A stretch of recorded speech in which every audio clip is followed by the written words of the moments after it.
केदारनाथ से लौट रहे 40 श्रद्धालुओं की जान यहां बाल बाल बची है। आपको बता दें कि ये लोग रास्ते में लैंडस्लाइड जोन में फंस गए थे और बड़ी मुश्किल से उनकी जान बची है। केदारनाथ से लौट रहे 40 श्रद्धालुओं का रेस्क्यू किया गया है।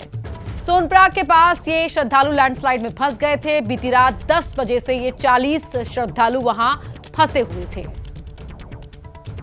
दीपक रावत हमारे सहयोगी फोन लाइन पर हमारे साथ जुड़ रहे हैं। दीपक, अच्छी खबर यह है कि श्रद्धालुओं को रेस्क्यू कर लिया गया है। जी बिल्कुल, ये वो श्रद्धालु थे जो केदारनाथ धाम में दर्शन करने के लिए गए थे और करीबन देर शाम के वक्त वापस लौट रहे थे। लेकिन उत्तराखंड के अलग अलग इलाकों में लगातार बारिश हो रही है। केदार घाटी में भी देर शाम से लगातार बारिश हो रही थी, जिसके बाद जो मुनखटिया जगह है जहाँ पर लगातार लैंडस्लाइड हो रहा है, इस साल शुरुआत से ही इस जगह पर लैंडस्लाइड होता रहा है।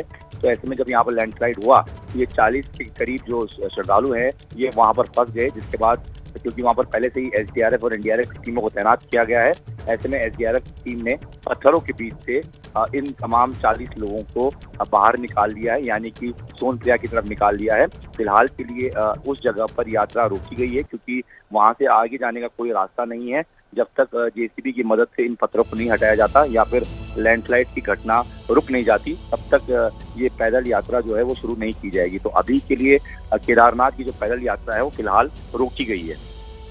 ठीक दीपक, बहुत शुक्रिया आपका तमाम जानकारी के लिए। हमारे सहयोगी दीपक रावत जानकारी दे रहे थे कि इस मार्ग को फिलहाल रोका गया है तब तक जब तक यहाँ पर जो रास्ता है उसको खोला नहीं जाता, क्योंकि अभी भी रास्ते पर मलबा पड़ा हुआ है। लगातार उत्तराखंड में हो रही अलग अलग स्थानों पर लैंडस्लाइड, जिसकी वजह से लोगों की परेशानी भी बढ़ गई है, यात्रियों की परेशानी बढ़ गई है और जो केदारनाथ जाने का पैदल मार्ग है उसको फिलहाल कुछ देर के लिए रोका गया है। ये वाला जो रास्ता है सोनप्रयाग वाला, उसको रोका गया है ताकि यहाँ पर श्रद्धालुओं को कोई मुसीबत ना आए। अच्छी बात यह है कि जो 40 श्रद्धालु फंसे हुए थे उनका सकुशल रेस्क्यू कर लिया गया।